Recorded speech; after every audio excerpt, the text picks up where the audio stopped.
Hello everyone, welcome to GE9 Results Life and Works. I am Sir Marvin and today we're going to discuss the first topic of our prelim, which is the introduction to the course Republic Act number 1425, commonly known as the Rizal Law. Republic Act number 1425, commonly known as the Rizal Law, was authored by Senator Claro M. Recto and it was signed into a law by President Ramon Magsaysay on June 12, 1956. So ano ba ang meron sa Rizal Law? It gave rise to the implementation of the Rizal subject as a requirement to all courses in tertiary education. So meaning to say, lahat ng courses sa college ay kailangang may Rizal subject and kailangang i-take up or kunin ng bawat students yung subject na ito. So sir, gagraduate ba ako kahit hindi ko kinuha yung subject na Rizal? The answer is no. Okay, so it is mandated by the law.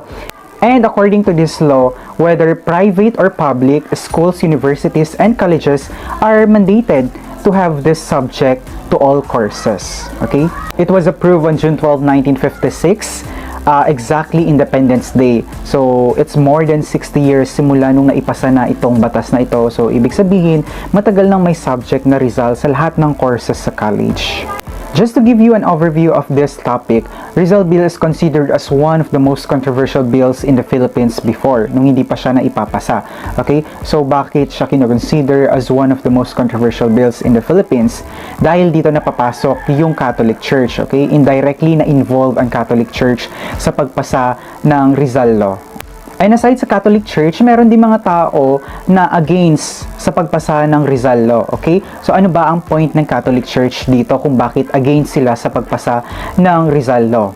So according to Catholic Church, it might destroy their Catholic dogmas, yung kanilang prinsipyo at paniniwala. According to Republic Act number 1425 or Rizal Law, aside from studying the life of Rizal, aaralin din ng mga students yung kanyang literary works, especially his two famous novels, The Noli Me Tangere and El Filibusterismo. Ito yung kinakatakutan ng church na mabasa ng estudyante yung kanyang nobela, yung Noli at El Fili. So just to give you an overview of his novels, I know familiar na kayo dito kasi napag-aralan nyo na to nung kayo ay nasa high school. Okay? So, kung babalikan natin yung kwento ng Noli at El Fili, dito binatikos ni Rizal yung Spanish officials, government officials, at the same time yung mga Spanish friars. So, dito niya isiniwalat yung mga oppression na ginagawa ng mga Spanish friars, yung mga injustices nila, at yung mga pang-aabuso na ginawa nila sa mga Indio or sa mga Pilipino. And to give you one of the wrongdoings of the Spanish friars way back then, ito yung pagbebenta ng indulhensya or yung selling of indulgences. So anong meron dito? Nagbebenta yung mga Spanish friars ng indulhensya na kung saan kumokolekta sila ng pera sa mga Indio or sa mga natives, and according to them, kapag nagbayad yung mga natives sa kanila, kapag namatay itong mga taong ito, mapupunta yung kanilang kaluluwa sa kalangitan, where in fact, hindi naman yun totoo. Okay? So, yun yung isa sa mga binatikos ni Rizal sa kanyang nobela. At marami pang ibang kalapastangan na ginawa ang mga Spanish friars. So, this is the reason why takot ang Catholic Church na ipasa yung Rizal Bill na eventually naging Rizal Law na ngayon. So according sa Catholic Church, kapag nabasa ito ng mga estudyante, maaaring magbago yung kanilang pagtingin at pananampalataya sa Catholic Church. Okay? So, hindi naging madali yung pagpasa sa Rizal Law. Okay, nagkaroon ng iba't ibang opinion, nagkaroon ng iba't ibang debate, nagkaroon ng iba't ibang deliberations sa Congress.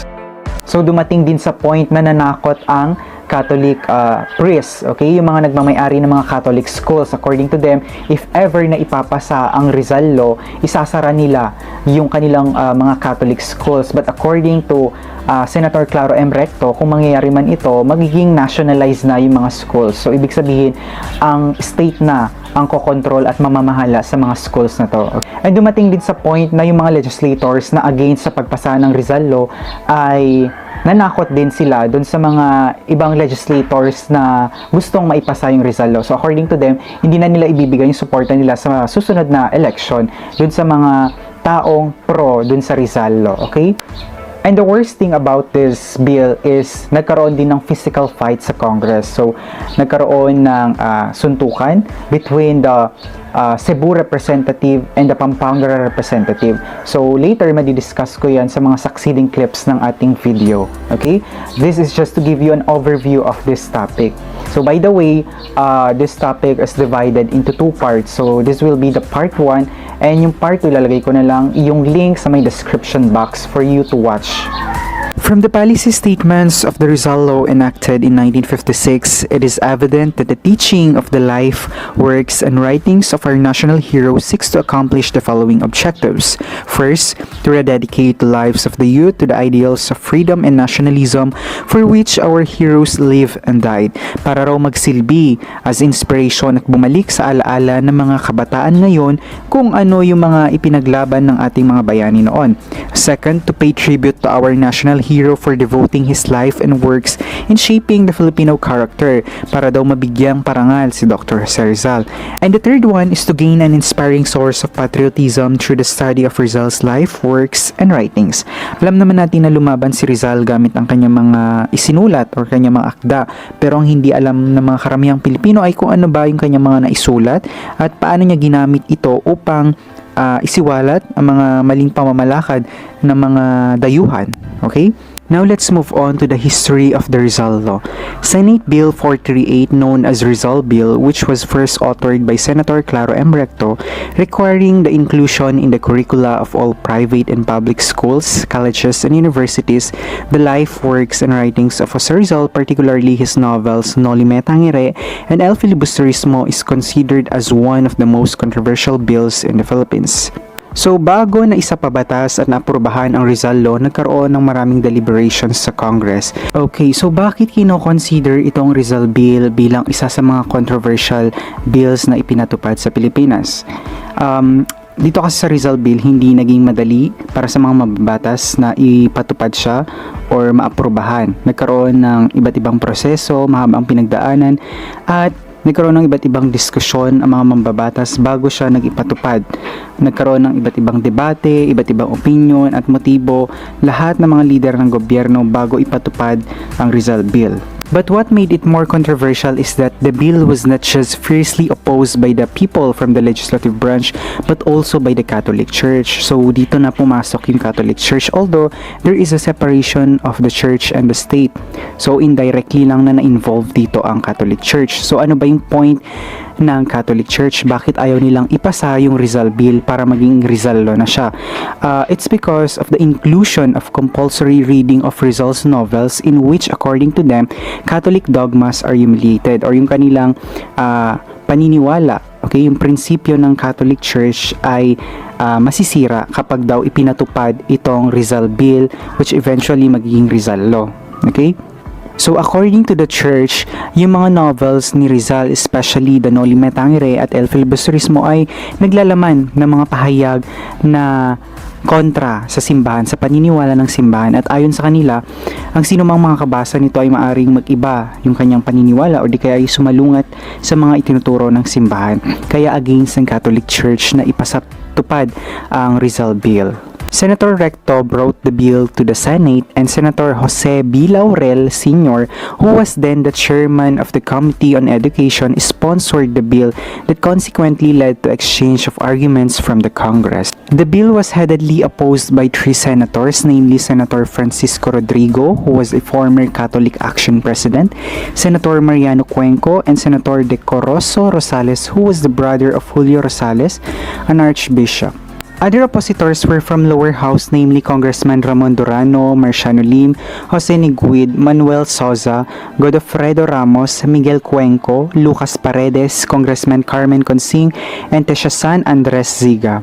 The Catholic Church was indirectly included in the debates and played a major role for the intervention of the signing of the bill into a law. So yung mga taong against sa Rizal Bill or anti-Rizal Bill, they argued that the bill would go against freedom of religion. So kung sakaling ipapatupad daw yung Rizal Bill, magiging Rizal Law, mawawala na yung kalayaan sa pananampalataya ng bawat tao or mawawala yung freedom of religion. So the Catholic Bishop Conference of the Philippines or CBCP submitted a pastoral letter to which according Rizal violated Canon Law 1399. So ano ba tong Canon Law 1399? It's a law that forbids or bans books that attack or ridicule the Catholic doctrine and practices.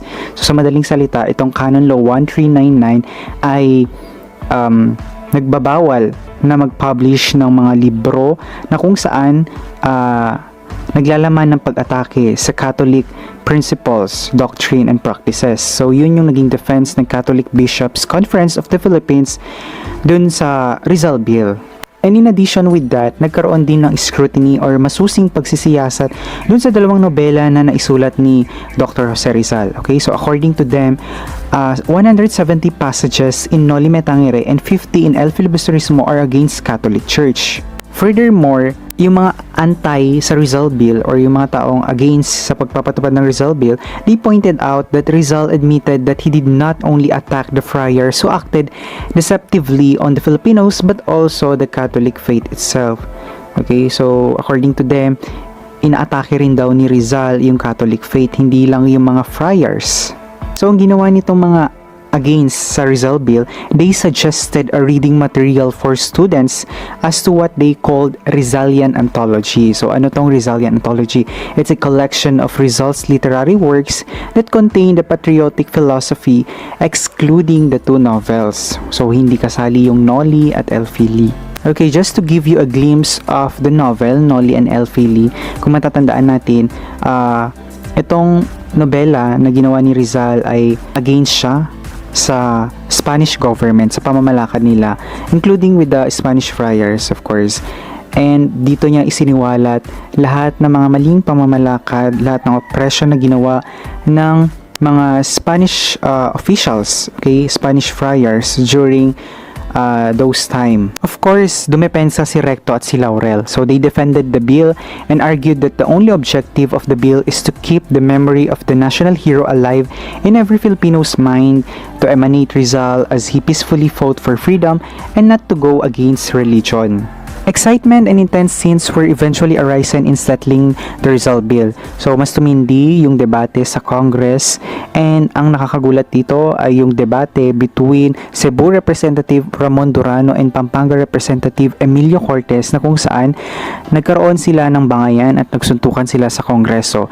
And another one is Bishop Manuel Yap ng Bacolod City. He threatened to campaign against pro-Rizal Bill legislators, na kung saan sinabi niya they had to punish the legislators in the future elections. And then we also have the Catholic schools representatives na tinakot din nila, okay, yung mga pro-Rizal Bill legislators na i-close down daw nila yung mga school or magsasara daw sila kung ipapasa ang Rizal Bill.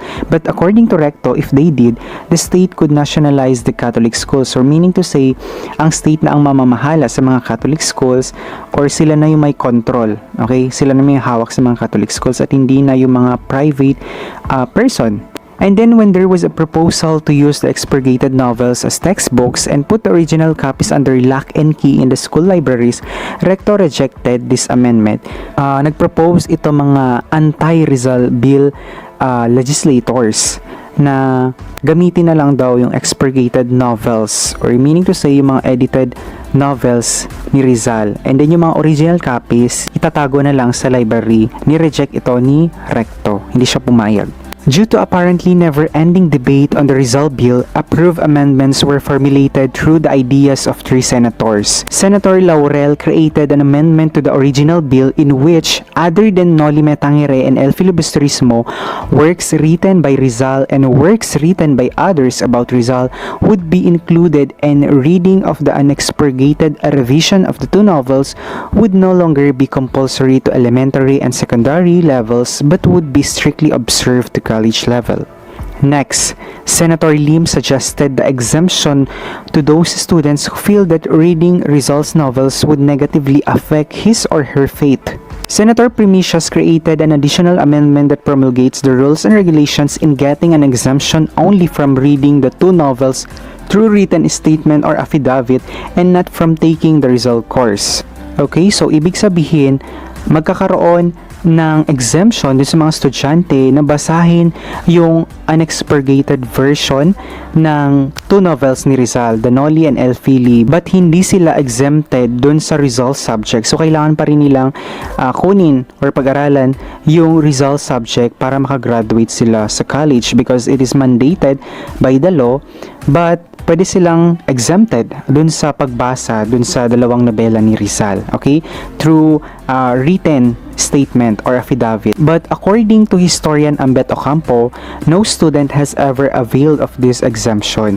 After the revised amendments, the bill was finally signed into law as Republic Act number 1425 by President Ramon Magsaysay on June 12, 1956. Now let's move on to the provisions of the Rizal Law. Section 1. Courses on the life, works, and writings of Jose Rizal, particularly his novel Noli Me Tangere and El Filibusterismo, shall be included in the curricula of all schools, colleges, and universities, public or private. Okay, sa section 1, hindi lang daw about the life of Rizal ang pag-aaralan but also his works, especially his two novels, The Noli Me Tangere and El Filibusterismo.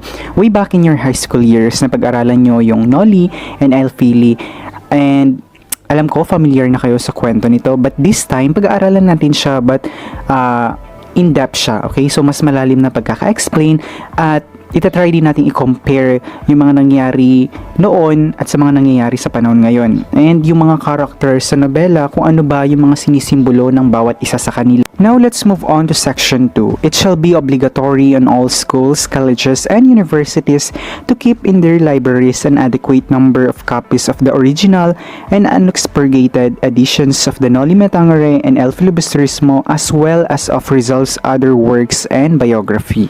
So when we say unexpurgated, ibig sabihin, ito yung not edited version or the original version of the novel.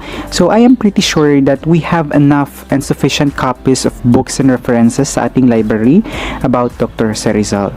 Okay, so section 2 talks about the copy in the library of all schools, colleges, and universities. Next, we have section 3. The Board of National Education shall cause the translation of the Noli Me Tangere and El Filibusterismo as well as other writings of Jose Rizal into English, Tagalog, and the principal Philippine dialects, cause them to be printed in cheap, popular editions, and cause them to be distributed free of charge to persons desiring to read them. Now, sa section 3, ang nobelang Noli at El Fili ay originally written in Spanish language. However, meron naman tayong Filipino and English translated version na approved na ng Philippine government. And take note, na-highlight din dito yung principal Philippine dialects. So, hindi lang naman pang Tagalog language. So, we have different dialects sa Pilipinas. Okay? So, kailangan meron ding translation na pang iba't ibang dialekto sa Pilipinas. So, for example, dapat meron ding pang Bisaya, Ilonggo, at kung ano-ano pa. Now, let's move on to section 4. Nothing in this act shall be construed as amendment or repealing section 927 of the Administrative Code prohibiting the discussion of religious doctrines by public school teachers and other person engaged in any public. So, sa section 4, there should be no amendment should be created. So, walang pwedeng maka-override ng batas na ito. So, ang tanging makakapag-amend lang ng batas na ito ay ang Philippine government at wala nang iba. Okay? So, wala nang changes na pwedeng baguhin unless Philippine government na mismo ang gagawa. Okay? Section 5, the sum of 300,000 pesos is hereby authorized to be appropriated out of any fund not otherwise appropriated in the National Treasury to carry out the purposes of this. So, ang point lang ng Section 5, it talks about the budget. And lastly, Section 6, this act shall take effect upon its approval. So, noong June 12, 1956, na-aprobahan na ang Rizal Law. June 12, that's Independence Day also. According to the late Senator Jose P. Laurel, who sponsored the Rizal Law, since Rizal was the founder of Filipino nationality and the architect of Filipino nation, there is a need to know and imbibe the great ideals and principles for which he died. Moreover, Laurel believed that by reading and studying Rizal's life, teachings, and writings, Filipino youth will be able to gain incorruptible confidence, direction, courage, determination, nationalism, and patriotism to move forward in our people's journey towards an abundant life. So that explains Republic Act number 1425, also known as the Rizal Law. To all my students from different courses, leave a comment on the comment section stating your name, your course, and your section for me to monitor kung sino yung mga nanonood ng video lecture. Okay? So thank you so much for watching and listening. I hope to